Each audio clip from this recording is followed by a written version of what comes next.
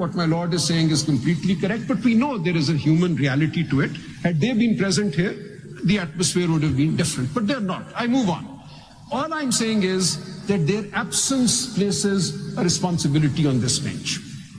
Now that responsibility, therefore, has to be discharged in accordance with established jurisprudence. And the first point that I've made is that what the 8 members and the 2 members have said is based on facts that they took to be established.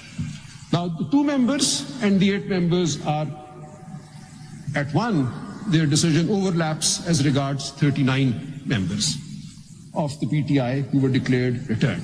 So 10 judges have said there was sufficient material to say these are PTI MNAs, nothing more is needed.